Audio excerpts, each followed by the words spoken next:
À l'intérieur de toi, il existe une version beaucoup plus forte que tes peurs, plus forte que les problèmes qui traversent ta vie, plus forte même que ce besoin d'approbation que, bien souvent sans t'en rendre compte, tu continues encore à chercher. Cette version n'a pas besoin d'être créée, ni motivée, ni convaincue. Elle exige seulement une décision claire, arrêter de répéter les mêmes comportements jour après jour. Parce que la règle est simple et implacable. Quand tu insistes sur le même schéma, le résultat est prévisible, et la destination de ce schéma est connue. Tu finis là où la majorité finit, fatigué, frustré, toujours en attente d'un signal extérieur, d'une permission, d'une condition idéale qui n'arrive jamais, et peu à peu insatisfait de ta propre vie. Aujourd'hui, tu vas apprendre 10 habitudes qui séparent ceux qui construisent leur propre vie de ceux qui ne font que réagir, s'adapter et laisser le temps décider à leur place. Ce n'est pas pour tout le monde. La majorité arrive à la fin de sa vie avec une sensation silencieuse et inconfortable. Elle aurait pu faire plus, vivre avec plus d'intention, essayer avec plus de courage. Mais si tu restes jusqu'au bout, 2026 ne sera pas simplement un nombre de plus sur le calendrier. Ce sera le point précis où tu as cessé de répondre automatiquement aux circonstances et où tu as commencé à agir avec direction, clarté et fermeté. Maintenant, concentre-toi sur toi. Réduis le bruit, mets de l'ordre dans ton esprit et observe comment tout change quand tu arrêtes d'attendre et que tu commences à prendre le contrôle. Règle 1. Apprends à supporter la solitude. C'est là que se construit ton moi le plus fort.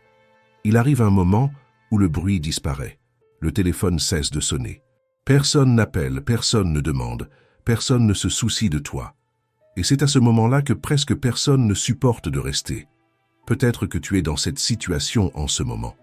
Pas parce que tu es antisocial, pas parce que tu es froid ou distant, mais parce que tu n'entres plus dans les endroits où tu t'intégrais auparavant.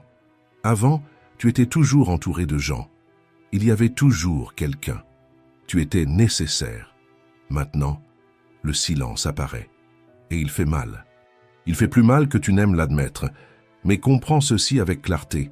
Tu n'es pas seul parce que tu as échoué. Tu es seul parce que tu es en train de changer.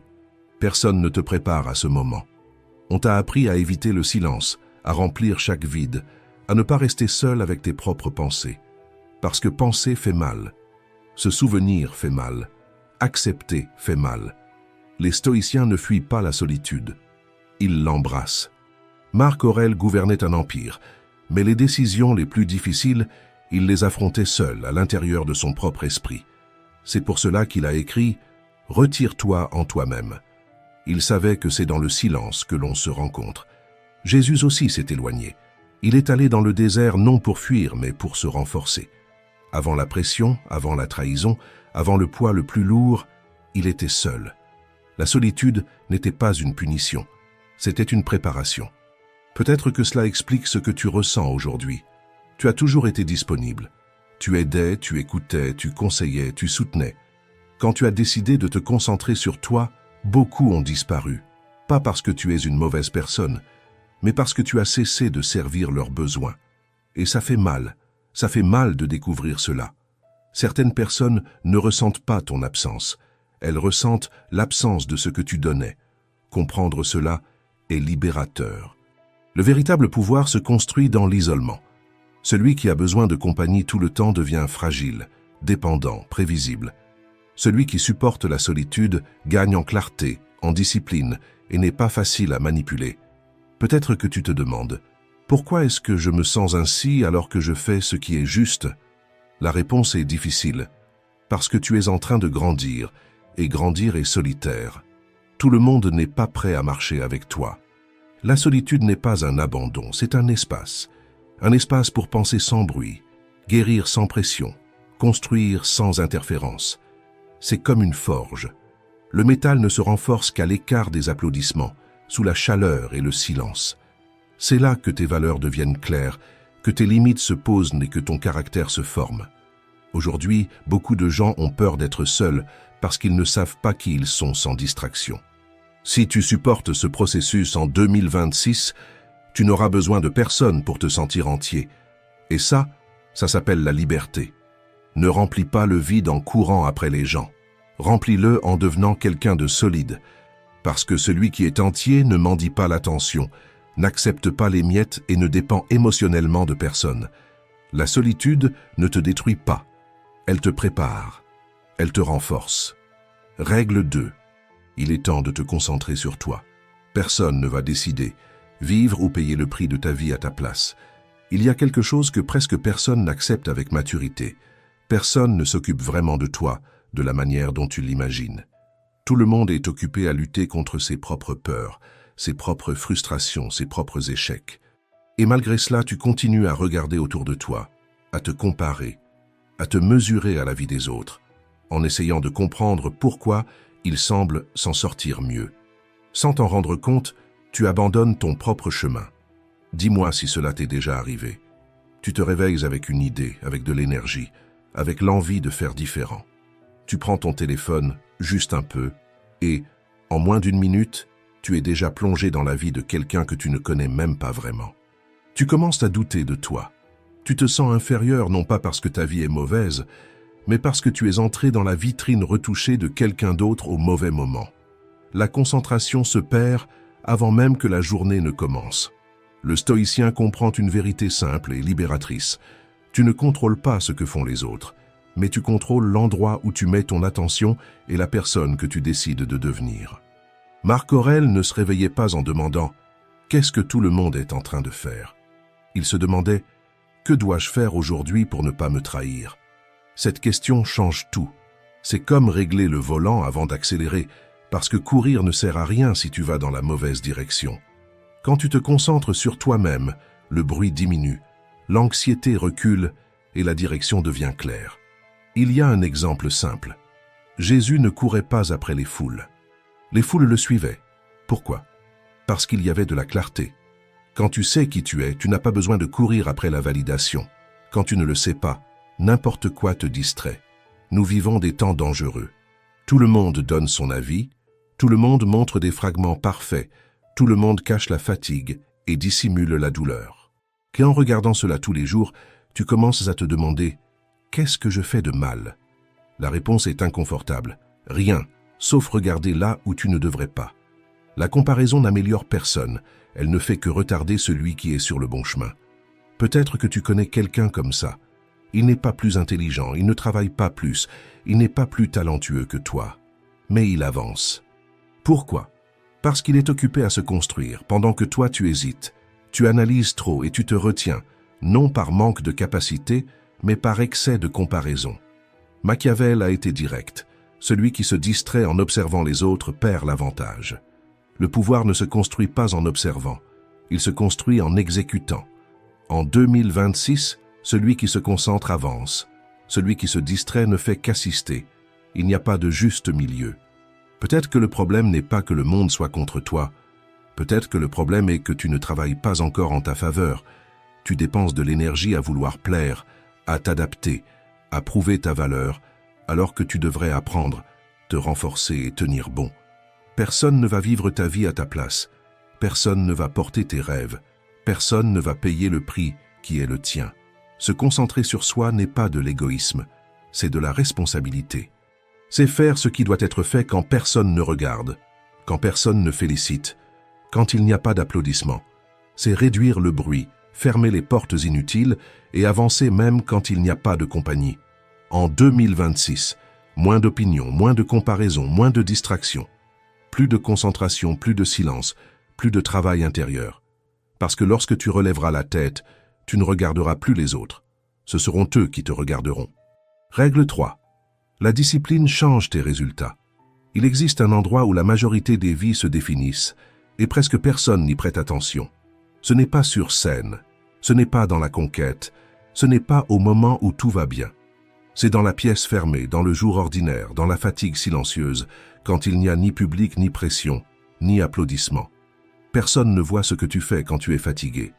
Personne n'applaudit quand tu continues même sans envie. Personne ne te reconnaît quand tu décides de ne pas abandonner. Et pourtant, tu persistes. C'est à ce point silencieux que tout se résume. Soit ta vie va changer, soit elle va simplement passer devant toi. La majorité n'échoue pas par manque d'opportunités. Elle échoue parce qu'elle ne soutient pas ce qu'elle commence. Ils s'enthousiasment, promettent, commencent motivés, mais quand ils ne reçoivent pas de soutien, l'énergie disparaît et la discipline disparaît avec elle. Ils abandonnent, non pas parce qu'ils n'y arrivent pas, mais parce qu'ils ne restent pas assez longtemps. La constance, c'est continuer quand la motivation est déjà partie. La discipline n'est pas un trait de personnalité, c'est un entraînement quotidien. Le stoïcien n'attend pas l'envie. Il agit malgré son absence. Marc Aurèle n'a pas écrit « Je ferai ce qui me fait du bien ». Il a écrit « Je ferai ce qui doit être fait ». La discipline ne te demande pas comment tu te sens. Elle te demande qui tu es en train de devenir. La Bible ne promet pas un confort constant. Elle promet une récolte aux persévérants.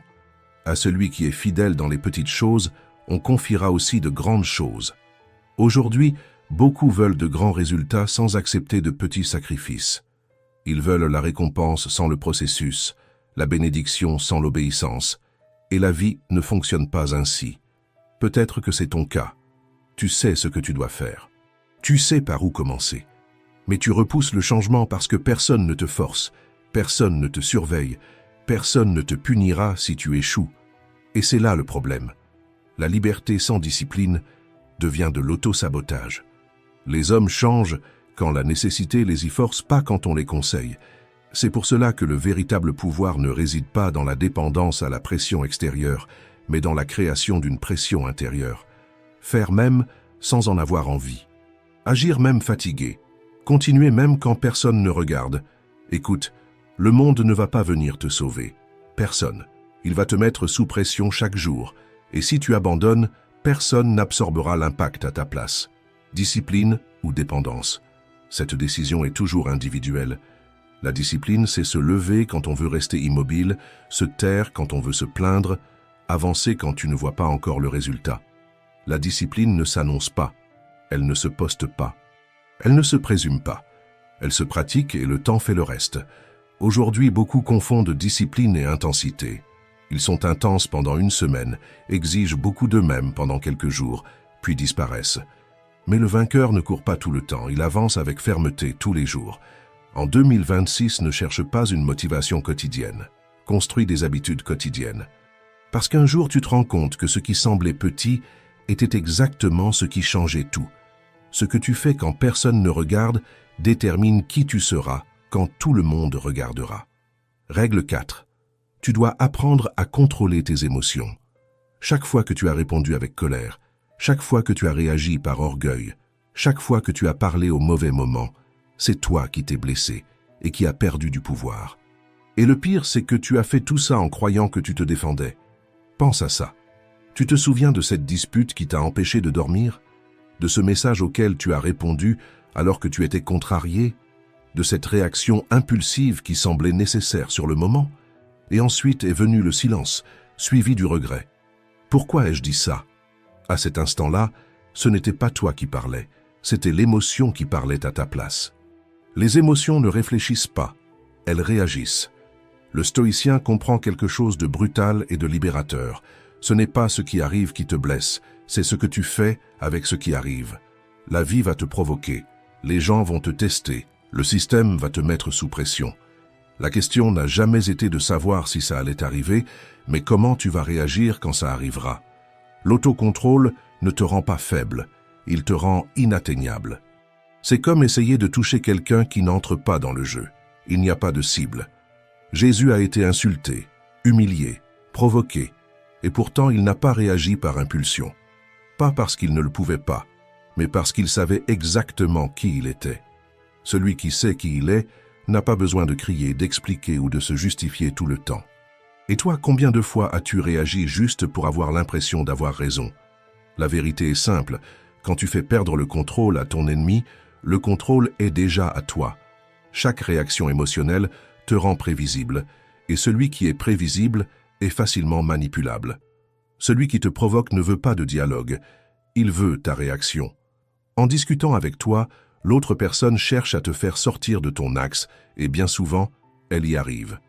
Peut-être que quelqu'un t'a ignoré, t'a rabaissé ou a parlé mal de toi, et tu as réagi, tu t'es expliqué, tu t'es plaint. Résultat, eux sont restés calmes, et le poids est resté sur toi. Celui qui réagit paie toujours la facture. Apprendre cette leçon va t'épargner toute l'impulsivité émotionnelle de 2026. Tout ne mérite pas une réponse. Tout ne mérite pas une explication. Tout ne mérite pas ton énergie. Parfois, le véritable pouvoir est de ne rien faire, et c'est difficile parce que l'ego veut se défendre à tout prix. En 2026, ne réagis pas immédiatement. Ne réponds pas quand tu es blessé. Ne parle pas avec colère. Respire. Observe. Décide avec l'esprit, pas avec l'impulsion. Le silence émotionnel est une forme avancée d'intelligence. Le monde peut même récompenser celui qui crie, mais il respecte celui qui se contrôle, celui qui se gouverne. Une personne qui ne s'explique pas, qui n'explose pas, qui ne se désorganise pas en public intimide sans dire un mot. Applique ça dans ta vie quotidienne, moins d'impulsion, moins d'explosion, moins de réaction, plus de contrôle, plus de clarté, plus de pouvoir. Parce que celui qui se gouverne ne sera jamais dominé par les autres. Règle 5. Arrête de te justifier.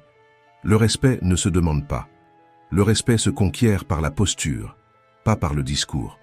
Tu as perdu plus de respect en essayant de tout expliquer qu'à cause de tes erreurs. Se tromper n'a jamais été le problème. Le problème a été de sentir que tu devais te justifier tout le temps. La plupart du temps, tu t'expliques devant des personnes qui n'étaient pas à tes côtés quand tu traversais des difficultés. Et pourtant, tu as l'impression de leur devoir quelque chose, une justification, un contexte, une explication détaillée. Peut-être que ça t'est déjà arrivé. Tu as pris une décision pour toi, posé une limite, choisi un chemin. C'était difficile mais nécessaire. Juste après, l'impulsion d'expliquer est venue.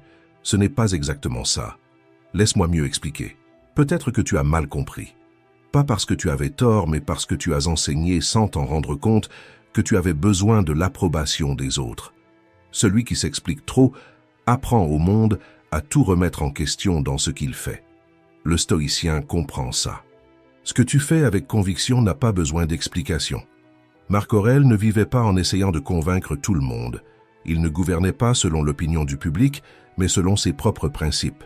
Quand tu t'expliques excessivement, c'est comme si tu posais ta décision sur la table pour un vote. Une décision ferme est une porte fermée. Trop expliquer, c'est la laisser ouverte, en attendant que quelqu'un la pousse. Jésus n'a pas essayé d'être compris par tous. Il n'a pas tout expliqué, il n'a pas convaincu tout le monde, il n'a pas été accepté par tous. Et malgré ça, il a continué d'avancer. Celui qui marche avec un but accepte d'être incompris. Ça blesse l'ego, mais ça apporte la paix. Quand tu te justifies, tu te mets en position de faiblesse. Se défendre en permanence envoie le message que tu dois quelque chose. La fermeté génère le respect. L'excès d'explication génère l'ingérence. Amène ça dans la vie réelle.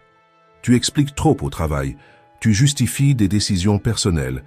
Tu clarifies des choix qui ne devraient même pas être débattus. Le résultat est presque toujours le même. Plus de questions, plus de jugements, plus d'intrusions. Quand tu expliques tout, tu donnes la permission aux autres d'opiner sur ta vie. Garde ça en tête. Tout le monde ne mérite pas le contexte. Tout le monde ne mérite pas l'accès. Tout le monde ne mérite pas des réponses. Parfois, le silence est la réponse la plus complète. En 2026, décide, agis, assume. Si quelqu'un n'a pas compris, ce n'est pas ton problème. Ta fonction n'est pas de convaincre, mais de vivre avec intégrité. Les gens confondent t'expliquer avec être poli et se justifier avec être quelqu'un de bien. Mais le monde ne respecte pas celui qui explique tout. Il respecte celui qui reste ferme. Et quand tu arrêteras de t'expliquer, tu remarqueras quelque chose de simple et de puissant. Moins d'usure, moins de conflits, plus de respect. Tu ne perds pas ton humanité. Tu récupères ton pouvoir. Règle 6. Choisis le silence.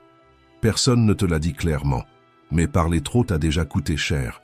Ça t'a coûté du respect, ça t'a coûté du focus, ça t'a coûté la paix. Chaque explication inutile a drainé un peu de ta force. Chaque justification a volé un peu de ta clarté. Pense honnêtement. Combien de fois as-tu partagé quelque chose avec enthousiasme et reçu en retour le silence, l'ironie ou un sourire vide? À ce moment-là, tu l'as senti. Quelque chose s'est fermé à l'intérieur. Et tout de suite est venue la pensée. Peut-être que je n'aurais pas dû parler. Tu avais raison. Tout n'a pas besoin d'être exposé pour exister. Le monde n'est pas, nécessairement, intéressé par ta croissance. Certaines personnes veulent juste savoir où tu en es pour se comparer, commenter ou utiliser ton histoire quand tu n'es pas là. Pas parce qu'elles sont mauvaises, mais parce que c'est comme ça que ça fonctionne. Marc Aurèle n'écrivait pas pour être admiré. Il écrivait pour ne pas se perdre, pour se rappeler à lui-même ce qui comptait quand le monde faisait trop de bruit. Le stoïcien apprend une vérité simple et dure. Tout le monde ne mérite pas l'accès à ton esprit. Ton processus n'est pas public. Tu ne dois pas d'explication sur tes projets, ton focus, ton effort ou le temps qu'il te reste. Les processus n'ont pas besoin d'applaudissements. Ils ont besoin de constance. C'est frustrant de ne pas voir des résultats tout de suite. Mais une graine ne pousse pas plus vite parce que tu creuses la terre pour vérifier. Elle pousse dans l'obscurité, dans le silence. Et elle n'apparaît que quand elle est prête.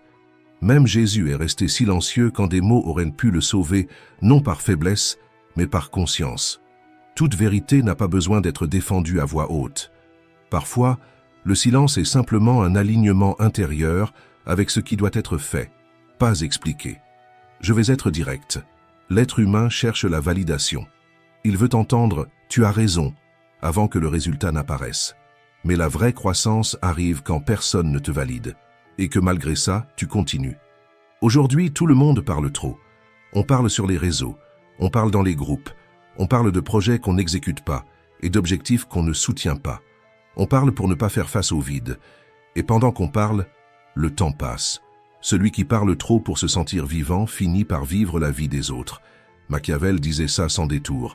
Celui qui révèle sa stratégie trop tôt devient vulnérable. Chaque fois que tu expliques ce que tu vas faire, tu donnes un avantage. Le monde n'est pas naïf, et le focus ne survit pas à l'exposition constante.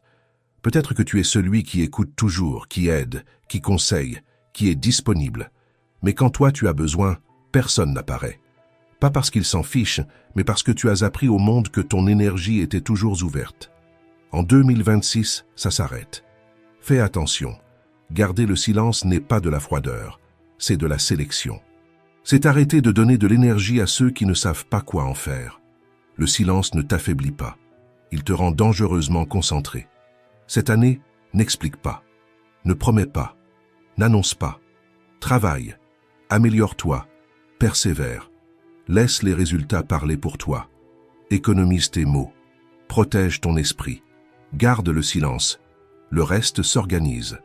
Règle 7. Augmente ta foi. Il existe un mensonge réconfortant qui trompe beaucoup de gens. Aie la foi, et tout ira bien. La foi est puissante, oui, mais la foi sans action ne transforme pas les vies, elle les endort. Croire à elle seule ne suffit pas. La vraie foi exige toujours une attitude. Prie, fais confiance, crois, mais sois honnête. Combien de fois as-tu dit « Dieu sait quand » ? Ça arrivera au bon moment. J'attends un signe, alors qu'en réalité, tu évitais simplement de décider. Pas par méchanceté, mais par peur. La Bible n'enseigne pas la passivité. Elle enseigne l'action guidée par la foi. Noé a construit l'arche avant la pluie. David a marché vers Goliath avant la victoire. Pierre a dû sortir de la barque avant de marcher sur les eaux. La foi demande toujours un pas hors de la zone de sécurité. Dieu ouvre le chemin, mais c'est à toi d'avancer. Le stoïcien comprend cela clairement.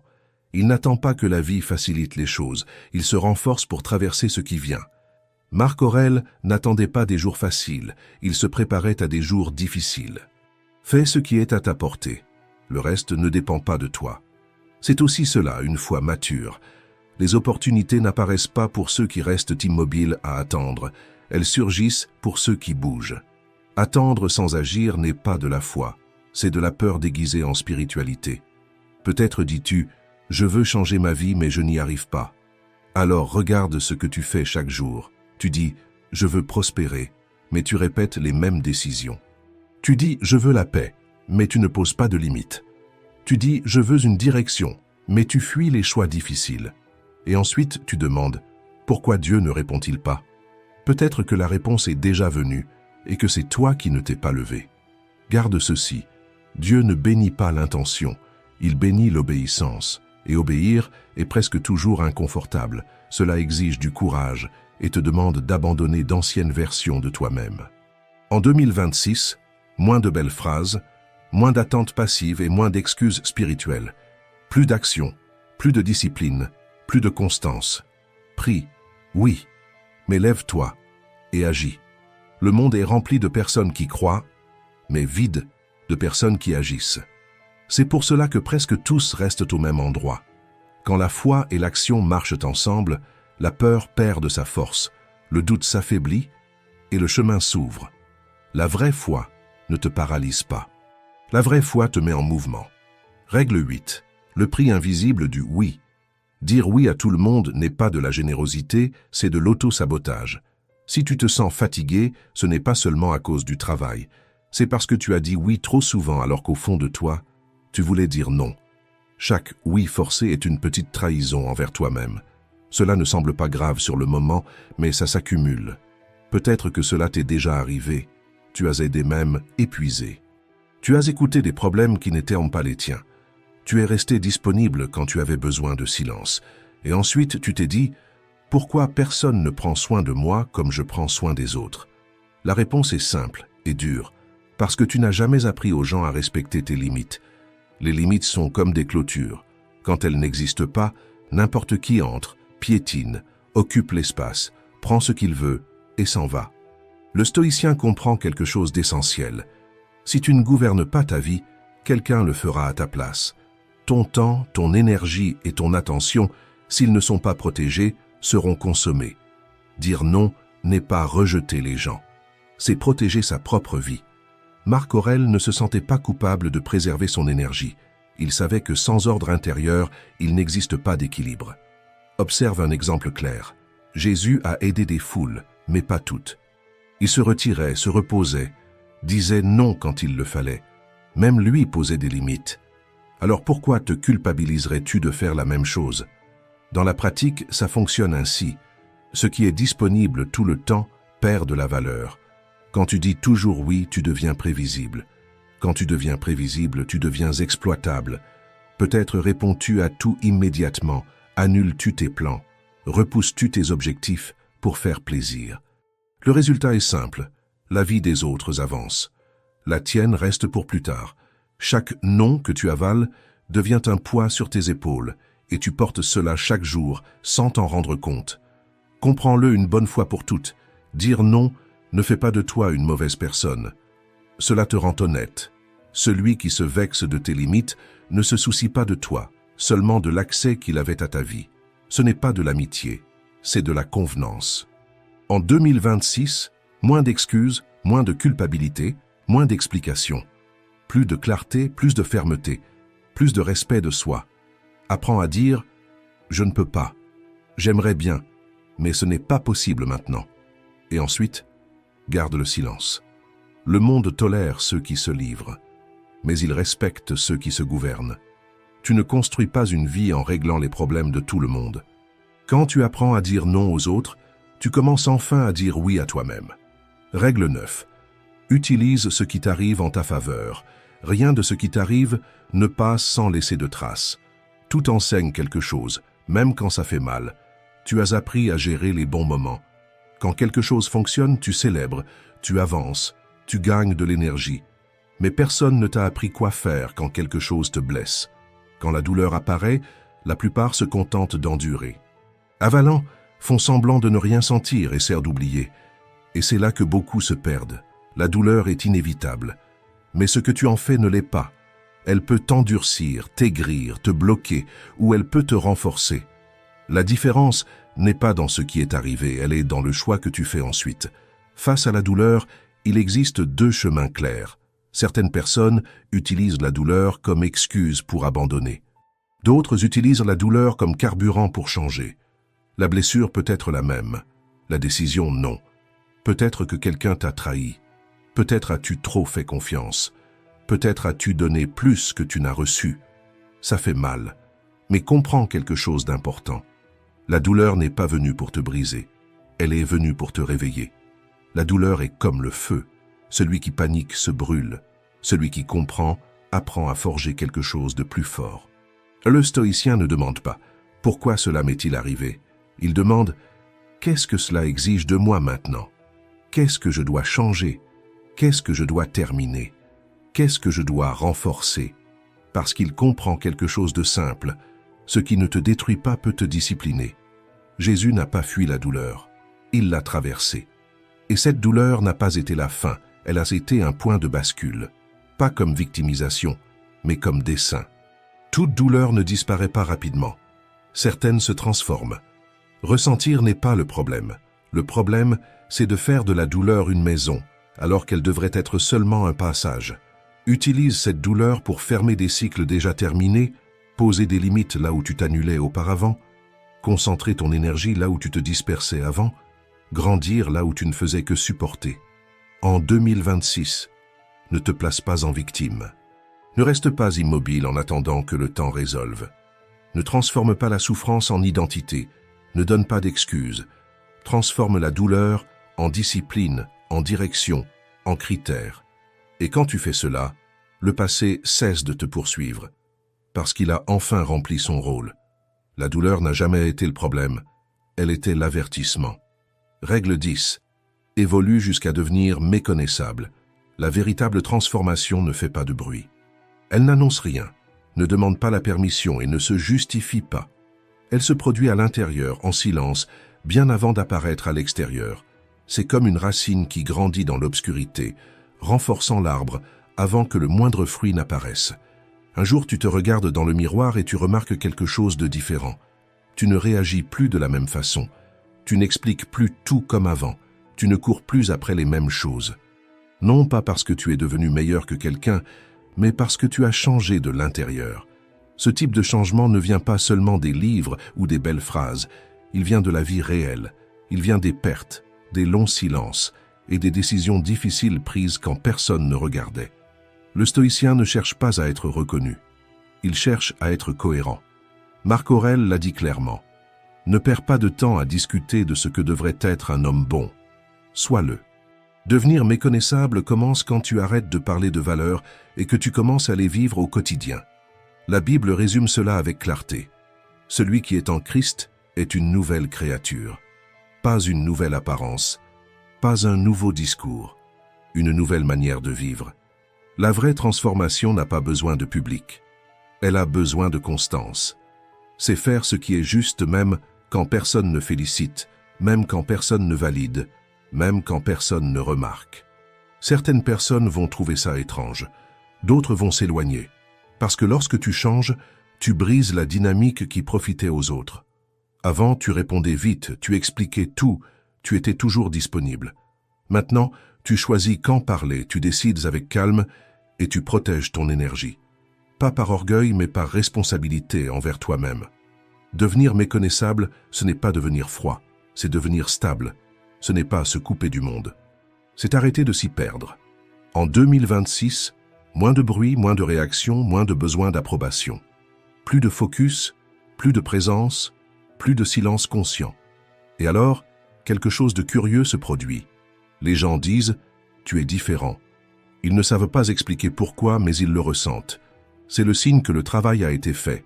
Si cette vidéo t'a aidé à voir les choses sous un nouvel angle, laisse un like, abonne-toi, commente et partage. Ici, nous continuons à nous renforcer et à apprendre. Merci d'avoir regardé. Il y a une question qui a commencé à me déranger il y a quelque temps. Une question simple mais qui ne me quitte pas. Qu'est-ce que cela signifie vraiment être invincible? Pas invincible comme dans les films. Pas dans le sens de ne jamais tomber, ne jamais souffrir, ne jamais être touché. Parce que cela n'existe pas. La vie trouve toujours un moyen de nous mettre à l'épreuve. Ce que j'essayais de comprendre, c'était autre chose. Pas une force venue de l'extérieur. Quelque chose de plus simple. Quelque chose que l'on puisse soutenir dans la vie réelle. Un matin, je lisais Marc Aurèle sans chercher de réponse, simplement en lisant avec attention quand une phrase m'a fait m'arrêter. Une phrase courte, directe, que j'avais déjà lue auparavant, mais qui, cette fois, est restée. Il écrit « Reviens à toi ». Quand on lit cela rapidement, cela peut sembler étrange. Cela peut sonner comme un retrait, comme une fuite, comme un isolement. Mais ce n'est pas cela. Marc Aurèle ne parlait pas de quitter le monde. Il parlait de ne pas remettre son propre équilibre entre les mains du monde. Car c'est ce que nous faisons tout le temps. Nous livrons notre paix à ce qui se passe à l'extérieur, à ce que l'on dit, à ce que l'on pense, à ce qui change sans prévenir. Nous attendons que la journée soit bonne pour aller bien, que les gens agissent correctement pour rester calmes, que tout soit à sa place pour, seulement alors, respirer.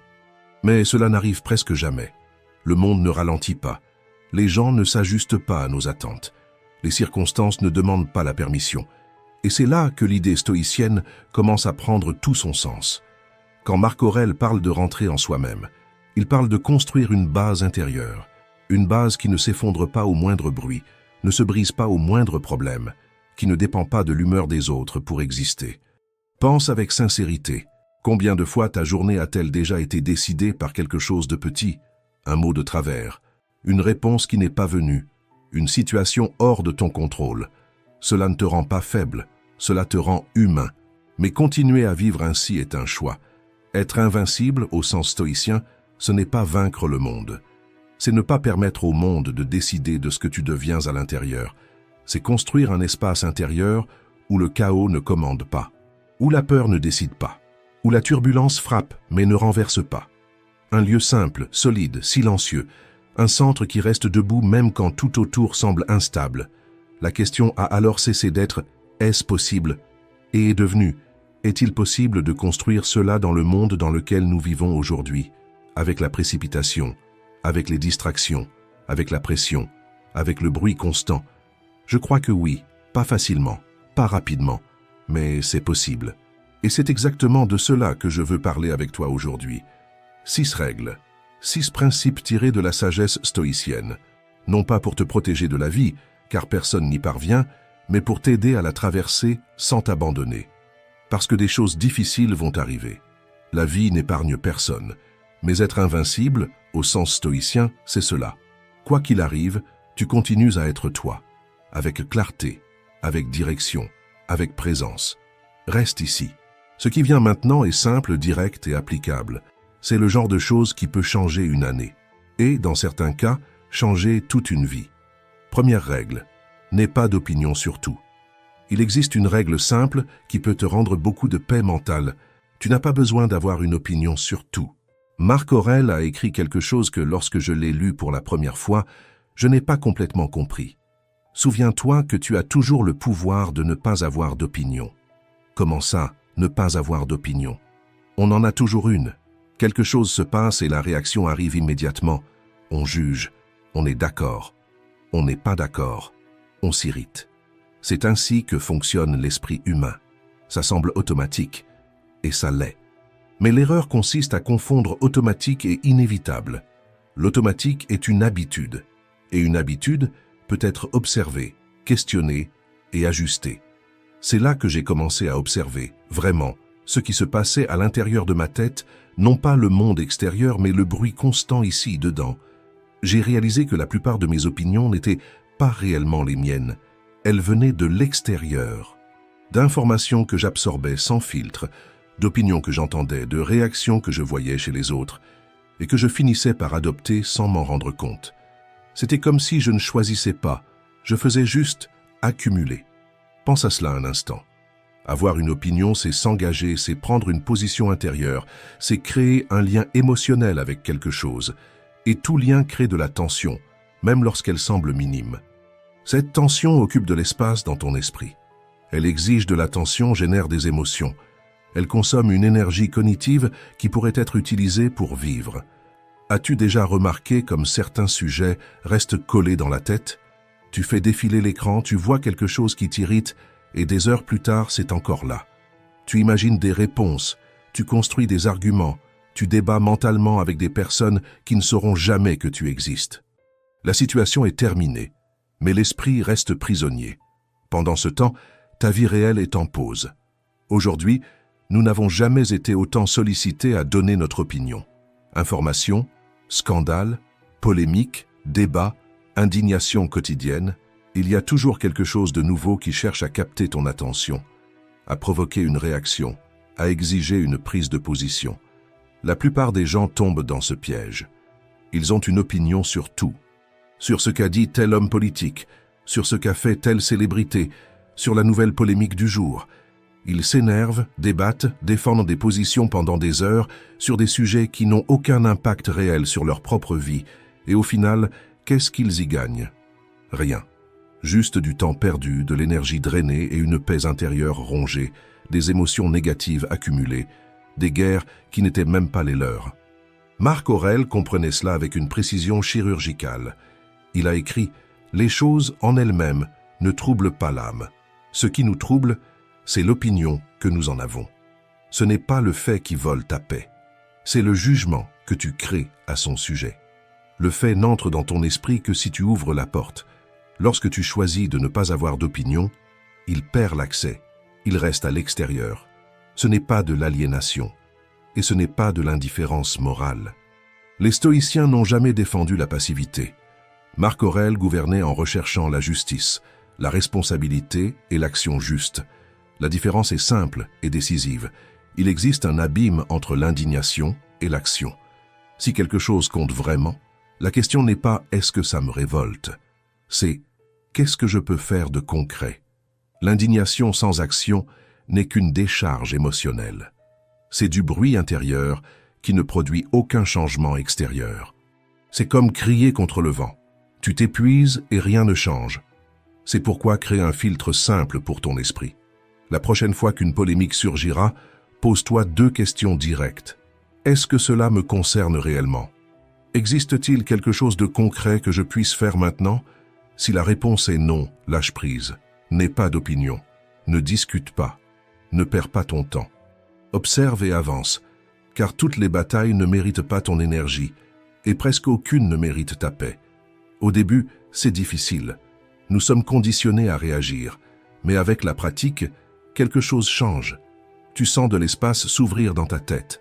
Moins de bruit, plus de silence, plus de concentration. L'esprit cesse d'être un champ de bataille et redevient un instrument. L'énergie qui était auparavant gaspillée en opinions inutiles commence à être dirigée vers ce qui compte vraiment. Ta vie, tes projets, tes relations, tes décisions réelles. Tu sors du mode réaction et tu reprends le contrôle. Et voici l'engagement pratique. Si cette règle a du sens pour toi, écris dans les commentaires. Je choisis où je mets mon énergie. Pas pour paraître conscient, mais pour te rappeler chaque jour que la paix n'est pas quelque chose qui arrive par hasard, c'est quelque chose que tu protèges délibérément. Deuxième règle, ne gaspille pas ton temps. Il y a une phrase de Sénèque qui reste dans la tête une fois qu'on la comprend vraiment. Il a écrit « Ce n'est pas que nous ayons peu de temps, c'est que nous en perdons beaucoup ». Quand je l'ai lu pour la première fois, ma réaction a été de ne pas être d'accord. Bien sûr que nous avons peu de temps, me suis-je dit. Les jours passent à toute vitesse, les semaines disparaissent, les années nous glissent entre les doigts. Nous sommes toujours occupés, toujours en train de courir, toujours fatigués, comme quelqu'un qui tourne en rond toute la journée et appelle ça du progrès. Mais Sénèque insiste, il dit que la vie n'est pas courte. Ce qui est court, c'est l'attention que nous lui accordons. Une année, c'est beaucoup de temps si tu sais l'utiliser. Et quand tu t'arrêtes pour regarder ça calmement, l'inconfort apparaît. Ce qui fait peur, ce n'est pas le peu de temps. Ce qui fait peur, c'est tout ce qu'on pourrait faire et tout ce qu'on laisse s'échapper. Une année est une période immense. 365 jours, 8760 heures, 525 600 minutes. Quand tu regardes ces chiffres avec honnêteté, il devient difficile de soutenir que le problème, c'est le temps. On pourrait apprendre une langue, écrire un livre, transformer son propre corps, construire quelque chose de significatif, approfondir des relations, voyager, créer, vivre. Alors la question inévitable surgit.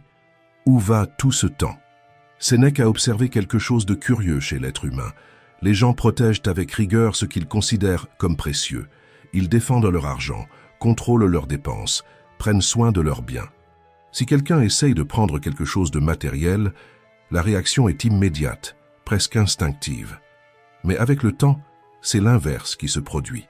Nous le donnons facilement.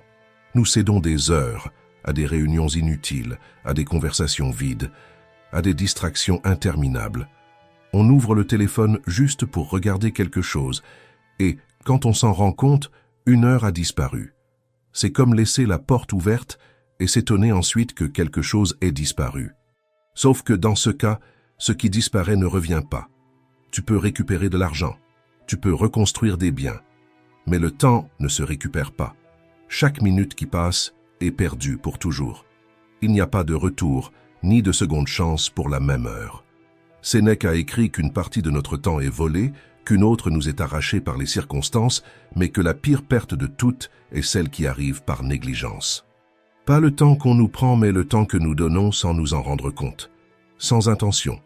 sans conscience. Alors une question honnête s'impose, rien que pour toi. Comment as-tu utilisé ton temps cette semaine vraiment? Pas en théorie, en pratique. Combien d'heures sur le téléphone? Combien d'heures devant des vidéos que tu as déjà oubliées? Combien d'heures dans des inquiétudes inutiles, des reports, des fuites, dans des choses qui n'ont absolument rien changé dans ta vie? Et maintenant, la partie la plus inconfortable, combien de temps as-tu consacré à ce qui compte vraiment pour toi? Tes projets, ta santé, ton développement, tes relations. Pour la plupart d'entre nous, le déséquilibre est évident. Nous perdons du temps avec presque tout, sauf avec l'essentiel, et l'essentiel reste toujours pour plus tard. Ensuite, on dit qu'on n'a pas le temps. Mais on en a. On en a toujours eu. Le problème n'est pas le manque de temps, c'est le manque de direction. Du temps sans direction devient du gaspillage. Peut-être que tu penses, mais ma vie est différente, je travaille beaucoup, j'ai des obligations. Et c'est vrai. Tout le temps n'est pas sous notre contrôle. Mais malgré tout, il y a une question qu'on ne peut pas éviter. Dans les heures qui sont vraiment les tiennes, qu'est-ce que tu en fais? Le soir, les week-ends, dans les pauses, dans les petites brèches de la journée. C'est là que la vie se décide. C'est dans ces restes de temps que l'avenir commence à être construit ou enterré. Aujourd'hui, perdre du temps est devenu encore plus facile. Les distractions sont conçues pour créer une dépendance. Notifications, vidéos, fils infinis. Tu penses que tu te reposes, mais tu en ressors plus fatigué que lorsque tu as commencé. Ce n'est pas du repos, c'est de l'épuisement déguisé en loisir. C'est comme essayer d'étancher sa soif en buvant de l'eau salée. Se reposer vraiment, c'est différent. C'est le silence, c'est le mouvement, c'est une vraie conversation, c'est la lecture, c'est quelque chose qui te rend de l'énergie, pas qui t'anesthésie. Le vrai repos te prépare à vivre, pas à fuir. Les stoïciens n'avaient pas de téléphone portable, mais ils connaissaient très bien l'esprit humain. Ils savaient que nous avons toujours été tentés de fuir l'essentiel et de nous réfugier dans ce qui est facile et immédiat. Le problème a changé de forme, pas de nature. C'est pour cela que Marc Aurèle se rappelait constamment la finitude de la vie. Pas pour s'angoisser, mais pour mieux agir. Il a écrit que beaucoup de personnes ne se rendent compte du nombre d'années qu'elles ont gaspillées, que lorsqu'elles ne peuvent plus les récupérer, quand le temps devient un souvenir, et qu'il n'y a plus de choix. Et c'est là la partie la plus dure, savoir que l'on perd du temps et continuer à en perdre, comme si la vie disposait d'une réserve infinie. Ce n'est pas le cas. Chaque jour vécu en mode automatique est un jour de moins vécu vraiment. Du temps gaspillé, c'est de la vie gaspillée. Pas une vie parfaite, mais une vie consciente. Chaque heure perdue est une heure qui aurait pu être vécue avec présence. Alors fais quelque chose de simple aujourd'hui. Avant de dormir, demande-toi honnêtement. Comment ai-je utilisé mon temps aujourd'hui? Pas pour te culpabiliser, pour ajuster, pour te rappeler que chaque jour compte, chaque heure compte. La vie ne t'attend pas pendant que tu t'organises.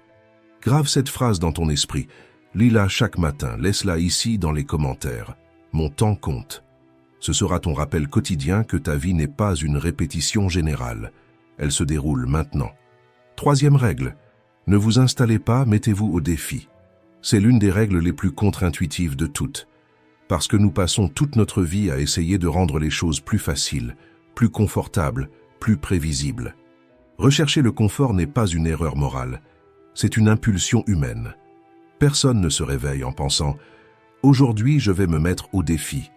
On se réveille en voulant du confort, de la routine, du contrôle, moins de friction. On veut que la journée fonctionne sans résistance. Les stoïciens faisaient exactement l'inverse, pas parce qu'ils aimaient souffrir, mais parce qu'ils comprenaient quelque chose que beaucoup ignorent, l'excès de confort affaiblit. Sénèque, l'un des hommes les plus riches de Rome, avait une habitude étrange pour quelqu'un qui possédait tout. Quelques fois par an, il choisissait de vivre comme quelqu'un qui n'avait rien. Il dormait sur un matelas dur, mangeait une nourriture simple, portait des vêtements grossiers. Pas par nécessité, mais par choix conscient. Il voulait entraîner son esprit avant que la vie ne l'oblige à apprendre à la dure. Il disait à son ami Lucilius, « Réserve-toi quelques jours pour vivre avec peu, et demande-toi, était-ce vraiment de ça que j'avais peur ?» Cette question fait tomber beaucoup de choses, parce que la majorité de nos peurs n'est pas réelle, elle est anticipée. C'est comme une ombre qui paraît immense de loin mais qui rétrécit quand tu t'en approches. La peur grandit pendant que tu fuis. Tu passes des semaines à éviter quelque chose, à repousser, à créer des scénarios dans ta tête. Et quand tu affrontes enfin, tu te rends compte que ce n'était pas tout ça. Parfois, ce n'était même pas difficile. Le problème commence quand la peur de l'inconfort commence à diriger ta vie. Tu évites tout ce qui te sort de la zone connue. Tu évites les risques, les conversations difficiles, les efforts plus grands, les changements nécessaires. Et sans t'en rendre compte, tu deviens prisonnier de ton propre confort. Plus tu exiges du confort pour fonctionner, plus tu deviens fragile. Pense à cette personne qui n'arrive pas à gérer la journée sans le café exact, la température parfaite, l'horaire idéal, la routine intacte. Le moindre écart devient une crise, un petit retard, un changement minime, et tout s'effondre. Maintenant, pense à quelqu'un qui a déjà appris à composer avec l'inconfort. Quelqu'un qui sait qu'il supporte une mauvaise nuit, une journée difficile, une période compliquée. Cette personne est plus calme quand quelque chose tourne mal. Pas parce qu'elle aime l'inconfort, mais parce qu'elle n'en a pas peur. Celui qui sait qu'il survit ne panique pas. Ce n'est pas du masochisme. Ce n'est pas chercher la souffrance pour la souffrance. C'est de l'entraînement. Comme un athlète s'entraîne sous charge pour ne pas se briser le jour de l'épreuve, tu entraînes l'inconfort pour ne pas te briser quand il apparaîtra, parce qu'il apparaîtra. Épictète, qui connaissait la vraie souffrance, enseignait que les difficultés ne créent pas l'homme, elles le révèlent. L'inconfort fonctionne comme un miroir. Il montre qui tu es quand les choses ne se passent pas comme tu le voudrais. Et souvent, tu découvres que tu es plus fort que tu ne l'imaginais. Je ne te dis pas d'abandonner tout ou de vivre dans une privation extrême. Ce n'est ni nécessaire ni intelligent. L'entraînement commence petit, commence possible. Prends une douche froide de temps en temps. Dans les premières secondes, ton corps proteste, ton esprit supplie de sortir. Et puis tu remarques quelque chose de simple. Ce n'est pas confortable, mais c'est supportable. Et quand ça se termine, une sensation claire de maîtrise apparaît. Tu as gagné quelque chose avant même que la journée ne commence. Saute un repas de manière consciente, pas par mode ou par esthétique, mais pour ressentir la faim sans paniquer. Pour comprendre que ce n'est qu'une sensation, pas une urgence. Ton corps supporte bien plus que ce que ton esprit dramatise. Passe cet appel que tu repousses depuis longtemps. Aie cette conversation difficile. Commence ce projet que tu repousses depuis des mois parce qu'il t'intimide. Va vers l'inconfort par petites doses. Pas demain. Cette semaine. Parce que la vérité est simple. La vie va te mettre au défi de toute façon. Tu feras face à des imprévus, des pertes, des difficultés, des périodes mauvaises. La question n'est pas de savoir si cela va arriver. La question est de savoir si tu seras prêt quand cela arrivera. Et la meilleure façon de se préparer n'est pas d'attendre que le problème arrive. C'est de s'entraîner avant, un peu chaque jour, de manière consciente. Marc Aurèle écrivait qu'un feu puissant transforme en lui tout ce qu'on y jette. L'inconfort, quand il est entraîné, devient du carburant. Il cesse de te briser et commence à te renforcer. Se mettre au défi, ce n'est pas souffrir davantage, c'est dépendre moins des conditions idéales pour fonctionner, c'est échanger la fragilité contre la solidité, c'est construire une force discrète qui apparaît exactement quand tu en as le plus besoin. Quatrième règle, n'anticipe pas la douleur. Cette quatrième règle parle de quelque chose que tu fais tous les jours, souvent sans t'en rendre compte. Sénèque a écrit une phrase qui devrait être rappelée dès le réveil. Celui qui souffre avant que ce soit nécessaire, souffre plus que nécessaire. Lisse cela calmement. Souffrir avant l'heure, c'est souffrir 2 fois, parfois 3, parfois pour quelque chose qui n'arrivera jamais. C'est exactement ce que nous faisons quand nous anticipons les problèmes. Quelque chose d'important arrive, une conversation difficile, un entretien, un examen, une décision. Et au lieu d'attendre que le moment arrive, tu commences à vivre le problème avant qu'il n'existe. Tu imagines tous les scénarios possibles. Toujours les pires, tu revis la situation dans ta tête des dizaines de fois. Tu construis des dialogues entiers, des réponses, des conflits, des fins tragiques.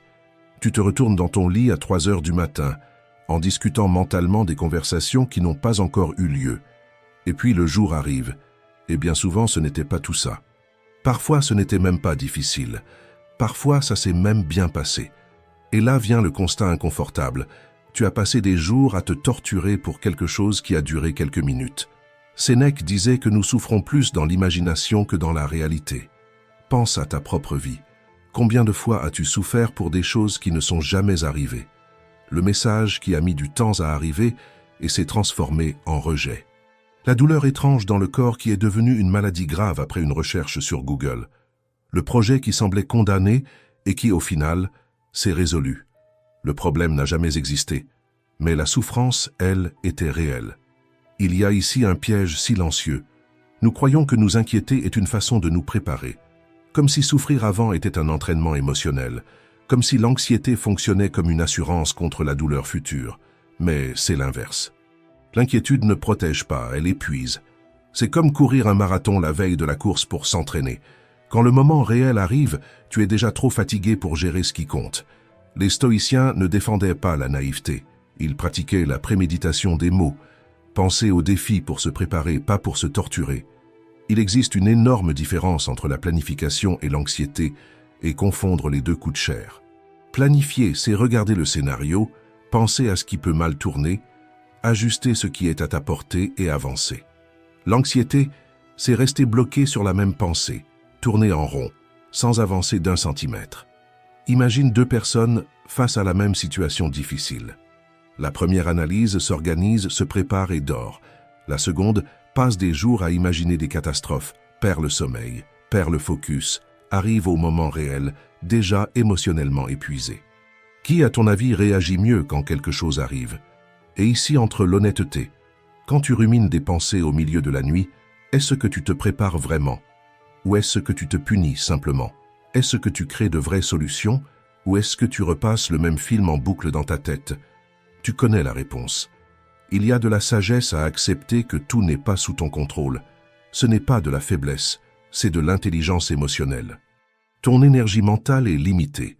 La gaspiller sur des problèmes imaginaires, c'est te voler par anticipation. Des problèmes réels existeront, la vie le garantit. Mais quand ils arriveront, tu t'en occuperas. Tu t'en es toujours occupé. L'être humain est étonnamment fort face à la réalité. C'est face à l'imagination incontrôlée qu'il s'effondre. Ne souffre pas plus que nécessaire. La vie apportera déjà ses défis. Tu n'as pas besoin d'arriver blessé avant que la bataille ne commence.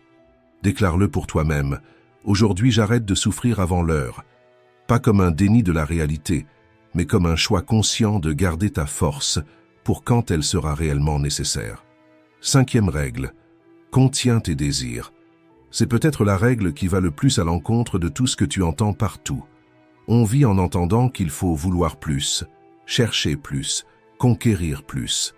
Mais les stoïciens disaient quelque chose de complètement différent. Sénèque écrivait « Ce n'est pas celui qui a peu qui est pauvre, c'est celui qui désire davantage ». Quand tu comprends cela, tout s'inverse. On nous a appris à croire que la richesse, c'est accumuler, que la pauvreté, c'est le manque, que la paix arrive après la prochaine conquête. Mais regarde autour de toi. Il y a des personnes avec de l'argent, du statut, du confort, et pourtant inquiètes, insatisfaites, toujours en train de se comparer, toujours en train de regarder à côté. Et il y a des personnes qui ont peu, mais qui portent un calme rare, comme si elles avaient compris quelque chose que la majorité ignore. La différence est ici, la richesse. Ce n'est pas ce que tu possèdes, c'est ce que tu possèdes moins ce que tu désires. Si tu as 10 et que tu désires 100, tu vis dans le manque. Si tu as 10 et que tu désires 5, tu vis dans l'abondance. C'est une mathématique simple. Et le point le plus important est celui-ci. Tu contrôles très peu ce que tu possèdes, mais tu contrôles beaucoup ce que tu désires. Le problème, c'est que nous vivons dans un monde qui travaille activement à gonfler tes désirs. La publicité, les réseaux sociaux, les comparaisons constantes. Tout est conçu pour te faire sentir insuffisant, comme si le bonheur se trouvait toujours juste après le prochain achat, la prochaine promotion, la prochaine conquête. Tu cours, tu obtiens quelque chose, tu ressens une satisfaction pendant un court moment, et très vite, tu regardes déjà la chose suivante. C'est un tapis roulant qui ne s'arrête jamais, et ça ne sert à rien de courir plus vite, parce que la destination ne change pas. Comme l'a écrit Schopenhauer, l'avidité de posséder et l'ennui de posséder.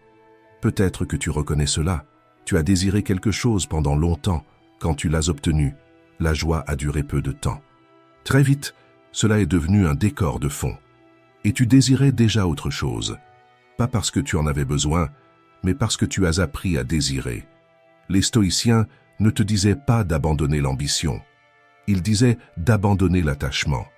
Tu peux grandir, construire, créer, t'améliorer, mais ne conditionne pas ta paix au fait d'arriver quelque part. Si tu as besoin de conquérir quelque chose pour aller bien, tu n'iras jamais bien. Il y aura toujours plus. La paix n'est pas dans ce qui manque encore. Elle est disponible maintenant, si tu réduis la distance entre ce que tu as et ce que tu désires. Il existe un exercice simple et puissant. Imagine perdre pendant un instant ce que tu considères aujourd'hui comme acquis, ta santé, ton identité, les personnes que tu aimes. Pas pour t'attrister, mais pour percevoir à quel point tu es déjà riche. La gratitude arrive souvent trop tard, après la perte, mais elle peut arriver avant, par la conscience. Au lieu de te demander « qu'est-ce qui manque encore ?», essaie une question différente. De quoi ai-je réellement besoin pour bien vivre ? Pas ce qu'on te vend, pas ce que les autres exhibent, mais ce qui est essentiel pour toi. Tu peux découvrir que c'est beaucoup moins que ce que tu imagines, que beaucoup de tes désirs ne sont même pas les tiens. Ils ont été copiés, absorbés, importés sans réflexion. Et quand ces désirs tombent, la vie devient plus légère. Une année prospère n'est pas celle où tu accumules plus, c'est celle où tu apprécies mieux. C'est celle où tu diminues la distance entre le présent et la paix. Contenir ses désirs, ce n'est pas se priver, c'est se libérer. C'est arrêter de courir après ce qui ne finit jamais. C'est apprendre à bien vivre avec ce qui est déjà là. 6e règle. Ne délègue pas ta vie. Il existe une manière silencieuse de perdre sa propre vie sans même s'en rendre compte. Laisser les autres décider à ta place. Pas par méchanceté, pas par contrôle explicite, mais par omission. Quand tu ne choisis pas, quelqu'un choisit. Quand tu ne décides pas, quelqu'un décide. Et quand cela se répète chaque jour, ta vie cesse de t'appartenir. Déléguer sa vie ne semble pas grave au début. Tu suis ce que l'on attend de toi. Tu acceptes des chemins qui semblent logiques. Tu adoptes des routines que tu n'as pas choisies. Tu maintiens des relations par habitude. Tu travailles en pilote automatique. Tu repousses les décisions importantes à plus tard. Et quand tu t'en rends compte, tu vis une vie organisée par convenance, pas par conscience. C'est ainsi que beaucoup arrivent à 30 ans, à 40 ans, à 50 ans, avec une sensation étrange dans la poitrine, la sensation d'avoir tout accompli, sauf leur propre vie. Les stoïciens étaient très clairs à ce sujet. Épictète disait que la plus grande esclavage n'est pas physique, elle est intérieure. C'est vivre en réagissant aux attentes des autres, aux peurs héritées, aux opinions qui n'ont jamais été remises en question. Quand tu vis uniquement en répondant au monde, tu cesses de diriger ta propre direction. Observe avec honnêteté. Combien de choix fais-tu par conviction réelle et combien fais-tu pour éviter le conflit, la déception, le jugement? Combien de fois as-tu dit « oui » alors que tu voulais dire « non » ? Combien de fois as-tu repoussé une décision importante en attendant un signe, une approbation, une condition parfaite qui n'est jamais arrivée? Déléguer sa vie, c'est ça. Attendre que quelqu'un t'autorise à être qui tu es. Attendre que les circonstances s'alignent. Attendre que la peur disparaisse. Attendre que la confiance apparaisse toute seule. Mais la vérité est simple et dure. Personne ne prendra cette responsabilité à ta place. La responsabilité fait peur parce qu'elle enlève les excuses. Quand tu prends les commandes, il n'est plus possible de blâmer le temps, les gens, le passé ou la chance. Mais c'est précisément là que la force apparaît. Parce qu'avec la responsabilité vient quelque chose de rare, la liberté intérieure. Ce n'est pas la liberté de tout faire. C'est la liberté de choisir consciemment, de se tromper par sa propre décision, de changer de direction sans demander la permission, de dire « ça ne me convient plus » et d'avancer. D'assumer que ta vie n'est pas un brouillon en attente de la version finale. Marc Aurèle se rappelait chaque jour qu'il ne savait pas combien de temps il lui restait. Pas pour vivre dans la précipitation, mais pour vivre aligné. Il savait que repousser les choix est une manière élégante d'abandonner peu à peu. Ne délègue pas ta vie à la peur. Ne la délègue pas à l'opinion des autres. Ne la délègue pas à la routine. Ne la délègue pas au hasard. Parce que tout ce que tu ne choisis pas activement finit par être choisi contre toi. Assumer sa propre vie ne demande pas de grands gestes. Cela commence par de petites décisions conscientes, une limite posée, une habitude révisée, un engagement pris, un pas fait, malgré l'insécurité. C'est ainsi que l'identité se construit, pas dans des moments grandioses, mais dans des choix répétés. Et voici le point central. Vivre sous son propre commandement ne garantit pas le confort, mais garantit la dignité. Tu peux affronter des difficultés, mais tu n'affrontes pas cette sensation corrosive de vivre la vie de quelqu'un d'autre. Alors fais cet accord avec toi-même. Arrête d'attendre. Arrête de déléguer. Arrête de remettre à plus tard celui que tu sais devoir devenir. Épictète l'a dit de manière simple et dure, combien de temps vas-tu encore attendre avant d'exiger le meilleur de toi-même? Et tu sais que cette question ne concerne pas l'avenir, elle concerne maintenant. Parce que personne ne t'en empêche, le monde ne va pas devenir plus calme, les conditions ne vont pas devenir parfaites, et la vie ne te préviendra pas avant d'exiger une posture. Si tu es arrivé jusqu'ici, c'est que tu as déjà compris cela, pas avec de l'enthousiasme, mais avec lucidité.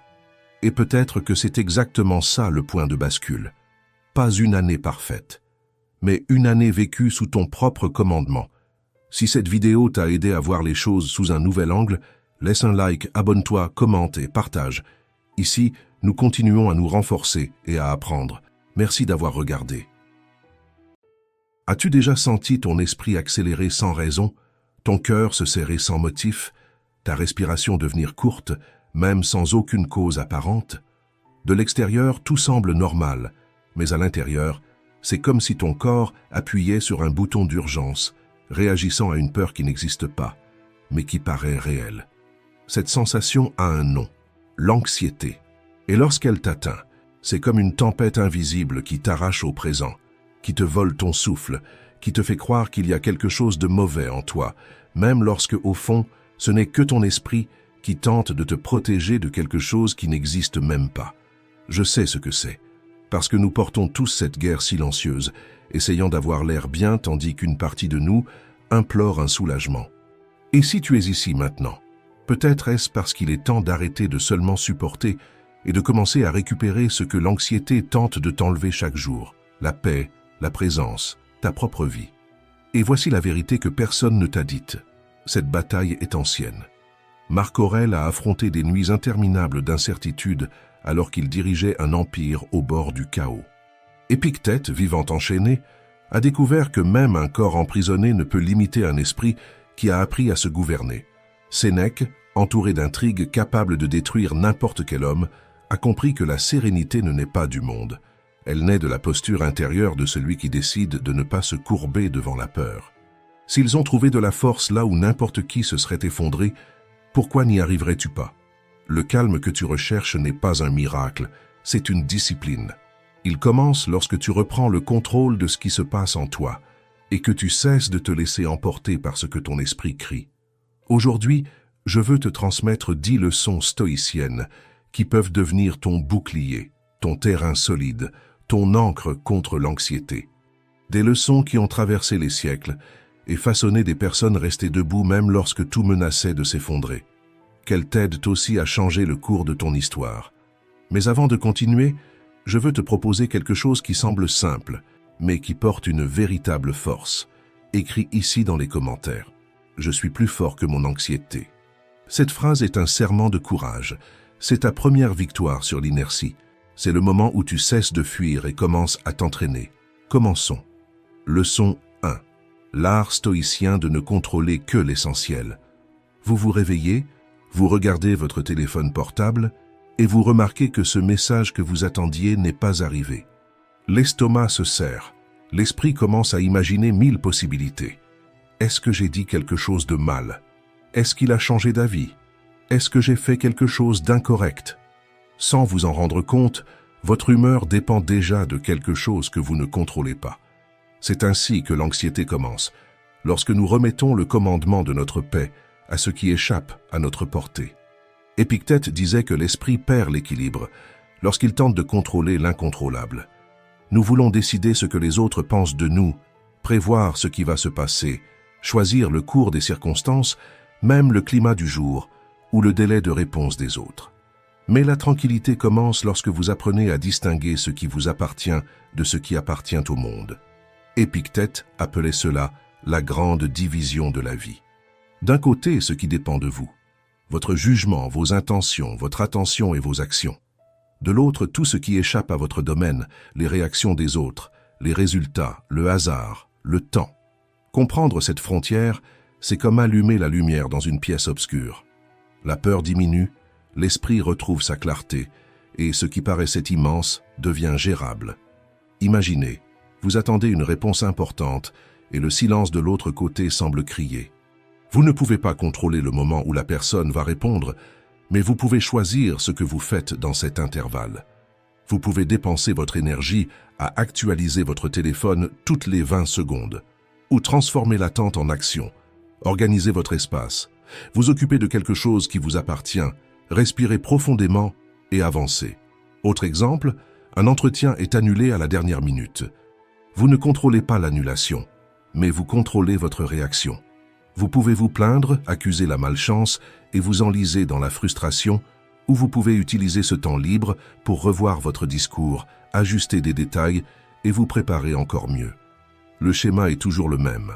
Lâchez ce qui ne dépend pas de vous et renforcez ce qui dépend de vous. C'est la pratique stoïcienne essentielle, et c'est également ce que confirme la psychologie moderne avec une base scientifique. La thérapie cognitivo-comportementale, l'une des approches les plus efficaces contre l'anxiété, part exactement de la même idée. Ce ne sont pas les faits qui nous troublent, mais la manière dont nous les interprétons. Les études montrent que ceux qui s'entraînent à faire cette distinction deviennent plus calmes, plus résilients et plus confiants face aux incertitudes de la vie. Chaque fois que vous appliquez ce principe, vous êtes littéralement en train de reprogrammer votre cerveau pour mieux gérer ce que vous ne pouvez pas contrôler. Alors, la prochaine fois que vous sentirez votre esprit s'accélérer, répétez mentalement « Cela dépend de moi. Le reste, je le laisse partir ». Faites de cette phrase votre encre quotidienne. Et maintenant, réfléchissez. Dans quelle situation de votre semaine pouvez-vous appliquer cette idée? Quelle attitude concrète dépend uniquement de vous?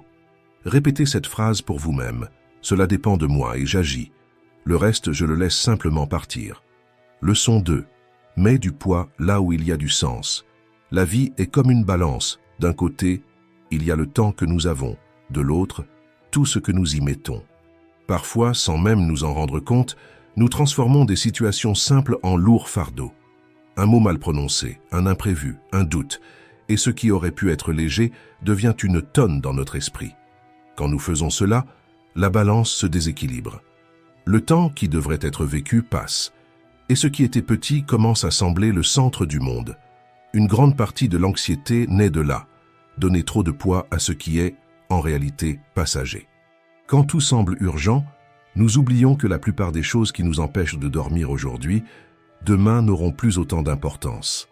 Sénèque a écrit « La vie n'est pas courte, c'est nous qui la rendons courte, lorsque nous gaspillons notre temps. » Memento mori signifie exactement cela. Souviens-toi que tu es mortel, non pas pour ressentir de la peur, mais pour te libérer. Quand tu te rappelles la brièveté de la vie, tout ce qui est inutile perd de sa force. Imagine, tu es en train de discuter avec quelqu'un et tu sens la colère monter, ton cœur s'accélérer. Si à cet instant tu te demandais « Est-ce que cela aura encore de l'importance dans un an, dans une semaine ?» une partie du poids disparaîtrait, parce que l'esprit, lorsqu'il voit la véritable taille des choses, comprend ce qu'il vaut la peine de préserver et ce qu'il faut simplement laisser passer. Ou pense à cette préoccupation pour un détail du travail qui te consume depuis des jours. Quand tu te rappelles qu'aucun de nous n'a de garantie pour demain, cette obsession se dissout. Ce qui reste, c'est l'essentiel. Le plaisir d'être présent, la valeur des petites choses, le privilège de pouvoir bien faire ce que tu fais aujourd'hui. La pratique du memento mori est comme nettoyer la vitre de ton esprit. Soudain, ce qui était trouble devient clair. Elle n'est pas sombre, elle est libératrice. En te souvenant de la mort, tu commences à voir la vie avec plus de netteté. Tu commences à vivre vraiment, sans exagérer tes peurs et sans remettre à plus tard ce qui compte. Les études sur la contemplation de l'impermanence montrent que réfléchir à la finitude réduit la tendance à surévaluer le négatif et augmente le sentiment de gratitude.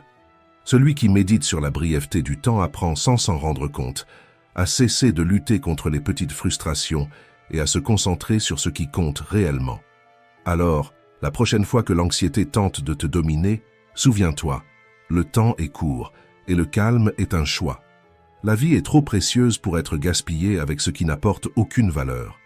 Pense, quelle préoccupation qui te tourmente aujourd'hui perdrait de son importance si tu te rappelais que la vie est brève et qu'elle mérite d'être vécue avec légèreté et présence.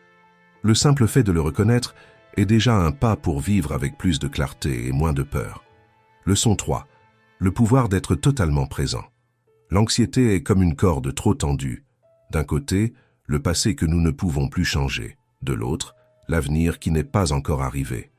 Et au milieu de cette tension, nous oublions le seul endroit où la vie se déroule vraiment, le moment présent. Marc Aurèle l'avait compris il y a presque 2000 ans. Dans ses méditations, il a écrit que l'homme se tourmente davantage par ses propres imaginations que par les faits réels. Il avait déjà perçu ce que la psychologie moderne appelle aujourd'hui la rumination et la préoccupation anticipatoire, cette tendance à revivre ce qui est passé et à souffrir pour ce qui n'est même pas encore arrivé. L'esprit anxieux est comme un voyageur coincé entre deux trains, l'un qui est parti et l'autre qui n'est pas encore arrivé. La clé, c'est de descendre des deux et de revenir sur le seul sol ferme, le présent. Cet instant où tu respires maintenant est le seul terrain fertile pour le calme. Pense à cela. Presque toujours, ce qui nous cause de l'angoisse, ce n'est pas ce qui se passe, mais ce que nous imaginons qui va se passer. Ce n'est pas l'erreur de la semaine dernière qui fait mal, mais le souvenir répété de celle-ci tournant dans l'esprit comme un écho sans fin. Et ce n'est pas demain qui pèse, mais le scénario catastrophique que l'esprit invente sur la façon dont il pourrait se dérouler. Quand tu coupes ce fil et que tu reviens à l'instant présent, tu découvres quelque chose de surprenant. À cet instant précis, presque toujours, tout va bien. Tu as de l'air, tu es en sécurité, tu as les ressources pour agir. Le présent, en lui-même, est rarement insupportable. Ce qui fait mal, c'est l'histoire que nous racontons à son sujet. La science moderne confirme ce que les stoïciens pratiquaient déjà. Les recherches sur le mindfulness, l'attention pleine, montrent qu'entraîner l'esprit à revenir au présent réduit les niveaux de cortisol, l'hormone du stress, et améliore l'équilibre émotionnel. Les thérapies fondées sur cette pratique sont aujourd'hui utilisées dans des hôpitaux et des universités du monde entier pour traiter l'anxiété chronique. Les stoïciens n'appelaient pas cela le mindfulness, mais l'invitation était la même. Reviens à ce qui est à ta portée aujourd'hui. Accomplis bien ta tâche du jour, donne le meilleur de toi-même là où tes pieds se trouvent, ne laisse pas ton esprit errer dans des endroits où tu ne peux pas agir. La prochaine fois que l'anxiété t'attire avec des pensées comme « et si demain » ou « j'aurais dû faire autrement », arrête-toi, respire profondément et demande-toi « qu'est-ce qui ne va pas à cet instant précis ?» La plupart du temps, la réponse sera « rien ». Et cela suffit, car lorsque tu reviens au présent, la vie revient vers toi. Maintenant, réfléchis avec moi. Si tu entraînais ton esprit à revenir au moment présent chaque fois qu'il s'égare, qu'est-ce qui changerait dans ta routine, dans tes relations, dans ta paix? Écris-le dans les commentaires, car ta réponse pourrait être le rappel dont quelqu'un a besoin pour retrouver le sol du présent. Leçon 4. Cherche l'inconfort qui engendre la puissance. L'anxiété se nourrit de la peur de perdre ce que nous avons, ou de ne pas savoir comment réagir lorsque les choses changent. Mais plus tu évites l'inconfort, plus tu deviens fragile face à lui. Sénèque, dans ses lettres, conseillait ceci. Entraîne ton esprit et ton corps à travers de petits inconforts volontaires.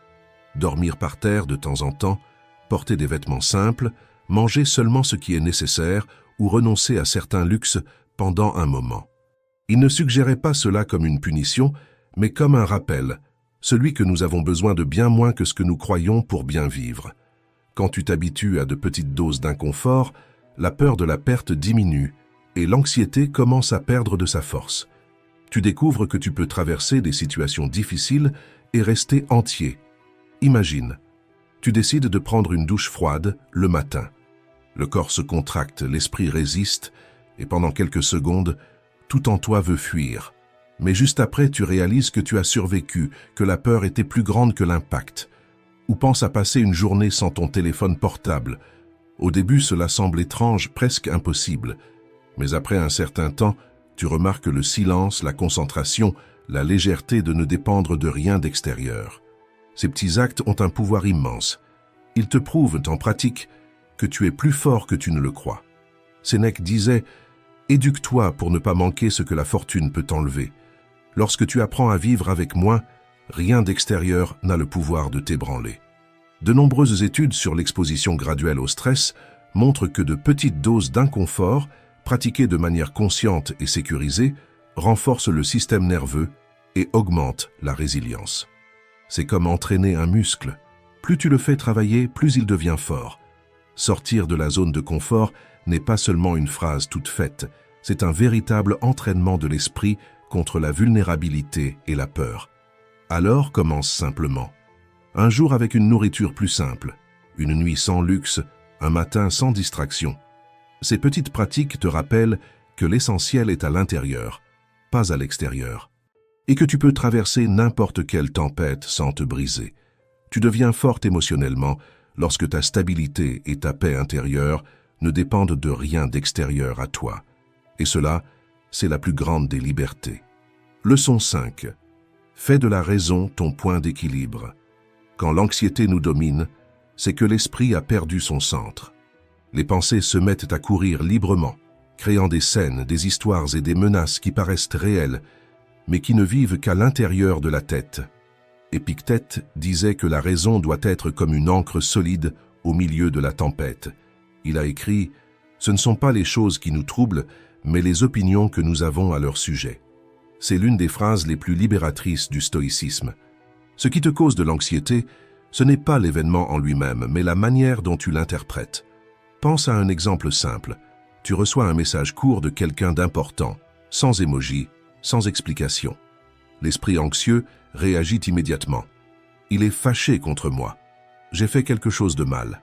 Mais la réalité peut être bien plus simple. Peut-être que cette personne était occupée et a seulement voulu répondre vite.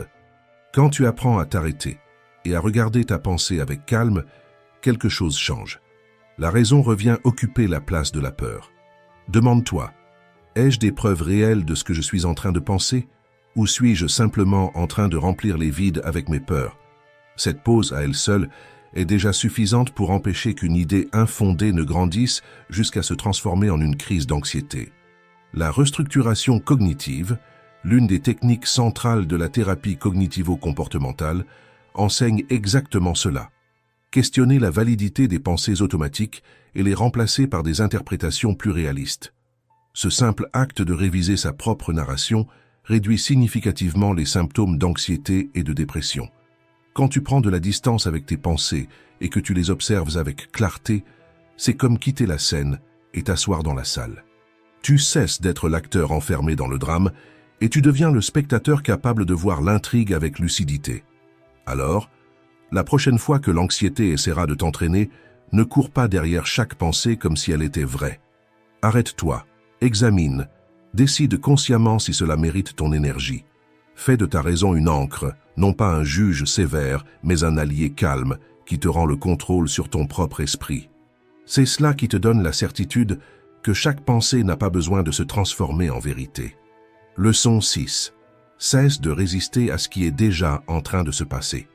L'une des plus grandes causes de l'anxiété est la résistance à ce qui s'est déjà produit ou à ce qui est hors de notre portée. L'esprit veut tout contrôler, le climat, l'humeur des personnes, le déroulement des événements. Et lorsque la réalité ne suit pas le plan, il s'agite, il tente de lutter, il essaie de forcer et il s'épuise. Marc Aurèle a écrit « Aime ce qui t'arrive et ce qui est tissé dans ton destin ». Ce principe stoïcien s'appelle l'amor fati, aimer son destin. Mais ce n'est pas de la résignation, c'est de la sagesse. Cela ne signifie pas accepter les bras croisés, mais accueillir l'inévitable comme une partie de la vie. Quand tu fais cela, l'esprit s'apaise, parce qu'il cesse de dépenser de l'énergie dans des batailles qui ne peuvent pas être gagnées. Pense à un exemple simple. Tu prévois une journée en plein air et il se met à pleuvoir. La pluie est un fait. Elle ne te demande pas si tu veux qu'elle tombe. Tu peux te plaindre, t'irriter et laisser la journée devenir lourde, ou tu peux accepter ce qui est et transformer la situation, lire un bon livre, prendre un café, écouter le son de l'eau qui frappe le toit. Le fait ne change pas, mais ton expérience change complètement. Il en va de même pour les retards, les pertes, les imprévus les changements de programme. En acceptant l'inévitable, tu réduis la tension qui naît de la tentative de contrôler l'incontrôlable. Et c'est là que l'anxiété commence à perdre de la force, parce qu'elle ne grandit que lorsque l'esprit veut dominer ce qui ne dépend pas de lui. La thérapie d'acceptation et d'engagement, ACT, enseigne exactement cela. Lorsque tu cesses de lutter contre l'inévitable et que tu diriges ton énergie vers ce qui peut être transformé, l'anxiété perd de sa force. Accepter, ce n'est pas abandonner, c'est se repositionner. C'est choisir d'agir seulement là où il existe encore de réelles possibilités. La prochaine fois que quelque chose ne se déroulera pas comme prévu, souviens-toi. Tu n'es pas une victime de la situation, tu es simplement face à un nouveau scénario. Et ce scénario, aussi inconfortable qu'il puisse paraître, peut aussi devenir un chemin de croissance. La vie suit rarement notre scénario, mais elle nous offre presque toujours la leçon exacte dont nous avons besoin. Alors, respire profondément et demande-toi, quelle situation inévitable peux-tu accepter cette semaine pour retrouver ton calme et utiliser ton énergie de façon plus juste? Leçon 7. Arrête de faire tout. Fais seulement ce qui compte. Tu te réveilles et avant même de sortir du lit, ton esprit est déjà chargé. Tu te rappelles d'un message auquel tu dois répondre, d'une tâche restée inachevée, d'un problème que tu n'as pas encore résolu. Pendant que tu te brosses les dents, tu es déjà en train de penser au courriel que tu dois envoyer, à la réunion qui va encore avoir lieu et à ce que tu vas cuisiner le soir. Quand tu t'en rends compte, la journée n'a même pas commencé et ta tête est déjà fatiguée. L'anxiété, dans la plupart des cas, ne naît pas d'un grand problème, mais de l'accumulation de petites obligations qui pèsent sur les épaules comme des pierres invisibles. Nous vivons à une époque qui glorifie l'excès. L'agenda remplit le tout faire, le être toujours disponible. Mais l'esprit humain n'a pas été fait pour porter 10 choses en même temps sans se fragmenter. Quand tu fais moins, mais avec plus de présence, quelque chose change en toi. L'esprit se réorganise, le corps se détend et la journée retrouve sa juste mesure. Pense au jour où tu dis oui à tout. Tu aides sur un projet supplémentaire. Tu réponds aux messages dès qu'ils arrivent. Tu acceptes des réunions inutiles et tu essaies encore de gérer chaque notification qui clignote sur l'écran. À la fin, le corps est épuisé et la tête agitée, comme si tu avais beaucoup fait et en même temps, comme si rien n'avait vraiment avancé.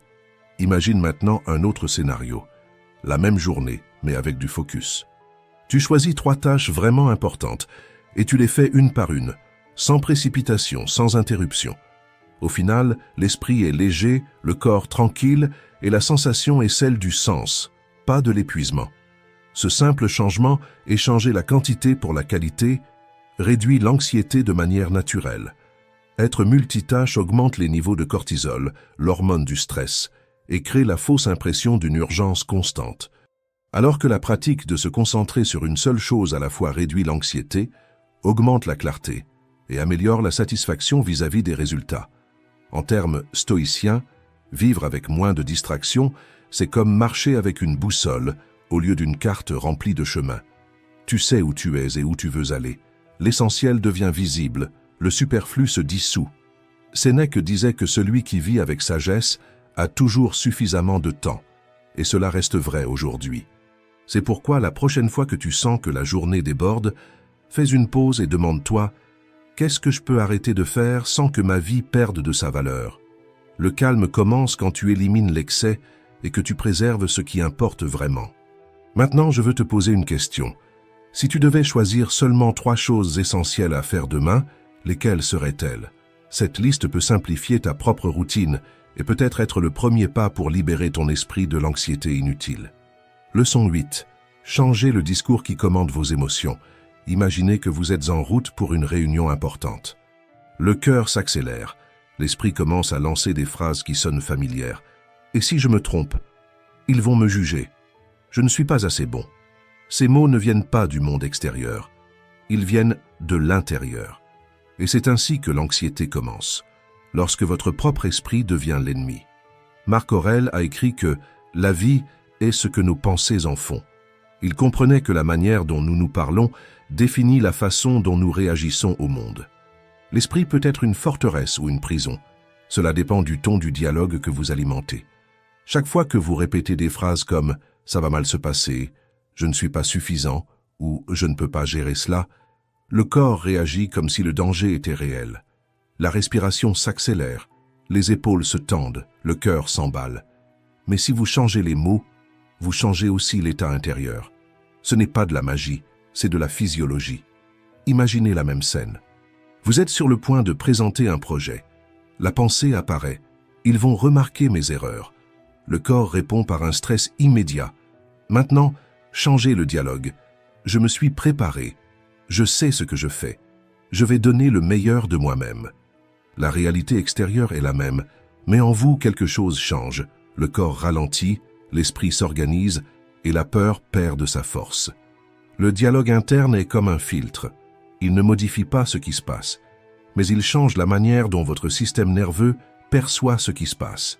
Et cela a une base scientifique. La psychologie appelle ce processus la restructuration cognitive, la capacité de reformuler des pensées automatiques négatives. Lorsque vous changez le discours interne, vous réduisez l'activation de l'amygdale, la partie du cerveau qui déclenche la peur, et vous renforcez le cortex préfrontal, la région qui régule le calme et le raisonnement. Les stoïciens enseignaient déjà à observer les pensées comme les gardiens de l'esprit et à choisir consciemment celles qui méritent de rester. Parce que celui qui domine son propre dialogue interne cesse de vivre à la merci des émotions. Alors, chaque fois que vous remarquez votre esprit vous attaquer avec des phrases anxieuses, arrêtez-vous et changez-les. Il ne s'agit pas de répéter des phrases vides, mais de se rappeler la vérité. Vous êtes capable, vous êtes en train d'apprendre, vous avez le contrôle de ce que vous pensez. C'est cela qui garantit votre solidité, même lorsque tout autour de vous tente de vous ébranler. Quelle est la phrase négative que votre esprit répète le plus et comment pouvez-vous la transformer en une phrase qui vous apporte de la paix? C'est dans ce travail mental que vous reprenez le contrôle. Leçon 9. Vice dans la gratitude. As-tu déjà remarqué comme l'esprit anxieux ne voit que ce qui manque? Tu te réveilles et tu penses à ce que tu dois encore régler, au message auquel tu n'as pas répondu, à ce que tu n'as pas encore obtenu. C'est comme si toute la vie était mesurée par ce qui est absent. Mais personne ne peut vivre en paix lorsque l'attention est toujours tournée vers le vide. Sénèque disait que rien n'est plus honorable que la gratitude, parce qu'elle nous rend la vision de ce qui est déjà suffisant. Quand l'anxiété domine, le regard se rétrécit, tu ne vois que le risque, le retard, ce qui a mal tourné. Mais lorsque tu pratiques la gratitude, l'esprit s'ouvre de nouveau. Tu sors du mode « manque » et tu reviens au mode « plénitude ». La gratitude n'est pas un ornement spirituel, c'est un outil stoïcien pour apaiser le tourbillon intérieur et ancrer la conscience dans le présent. Imagine une journée ordinaire, embouteillage, problèmes au travail, disputes à la maison et le poids de tout ce qui semble hors de place. Dans cet état, le corps est présent, mais l'esprit court sans contrôle entre le passé et l'avenir. Maintenant, arrête-toi un instant et regarde autour de toi. Respire et choisis 3 choses simples pour lesquelles tu es reconnaissant aujourd'hui, peut-être ta santé, le sourire de quelqu'un qui t'aime, le repas chaud sur la table, ou simplement le fait d'avoir un jour de plus pour essayer à nouveau. Ce geste simple modifie la chimie de ton esprit.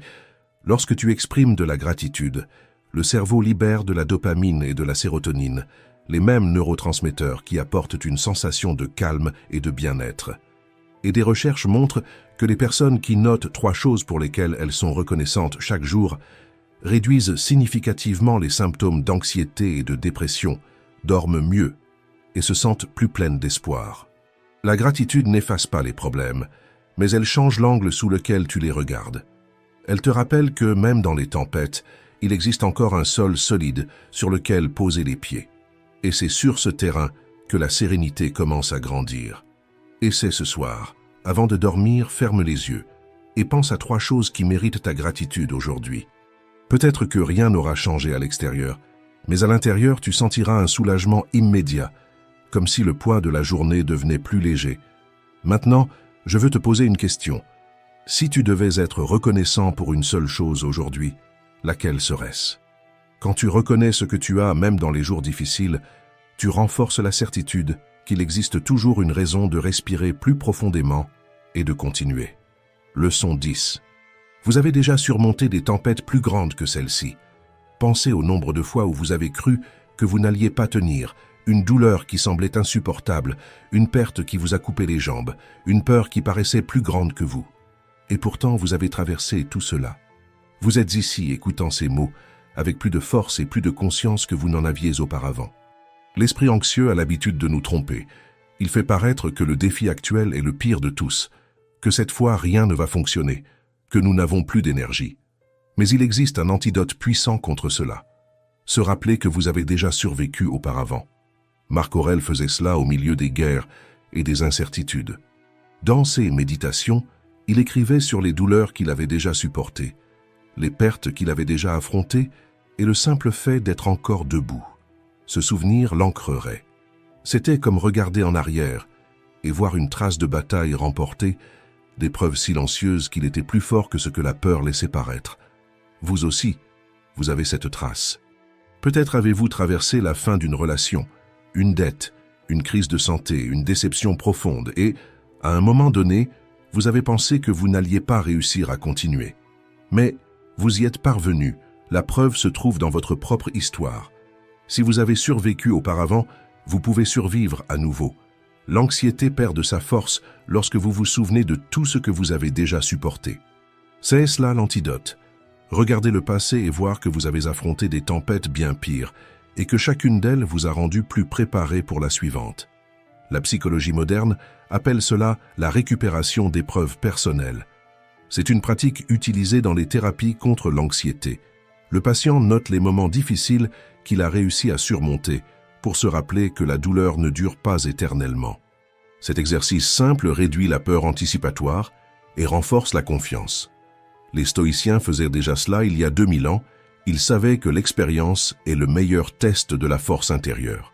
Alors, la prochaine fois que la peur voudra vous convaincre que vous n'allez pas tenir, regardez votre passé et dites-vous « J'ai déjà été ici et j'ai survécu ». Ce souvenir est votre bouclier. Maintenant, j'aimerais vous poser une question. Quelle est la difficulté que vous avez déjà surmontée et qui, aujourd'hui, vous prouve à quel point vous êtes fort? L'anxiété ne disparaît jamais complètement. Elle change simplement de forme. Elle fait partie de la vie, mais c'est vous qui décidez du rôle qu'elle va jouer, si elle sera une prison ou un apprentissage. La vérité est que le calme ne vient pas de l'extérieur, il commence lorsque vous choisissez de réagir autrement. Vous ne pouvez pas contrôler tout ce qui arrive, mais vous pouvez contrôler ce que vous faites de ce qui arrive. Et ce pouvoir se trouve dans chaque respiration, dans chaque pensée que vous choisissez de nourrir, dans chaque attitude que vous décidez d'adopter. Marc Aurèle résumait cela de manière simple. « Aujourd'hui, j'ai échappé à l'anxiété. Ou plutôt, je l'ai rejetée, car elle était en moi, dans mes propres perceptions, non à l'extérieur. » Il avait compris que l'esprit est l'endroit où tout commence et où tout se termine. Et s'il a réussi à trouver la sérénité au milieu des guerres, vous pouvez également la trouver dans vos batailles d'aujourd'hui. Aujourd'hui, rien ne vous empêche de faire la même chose. Merci d'être resté jusqu'ici. Si cette vidéo vous a aidé à voir les choses sous un autre angle, je vous invite à vous abonner à la chaîne. Ici, nous continuons ensemble, en réfléchissant, en évoluant.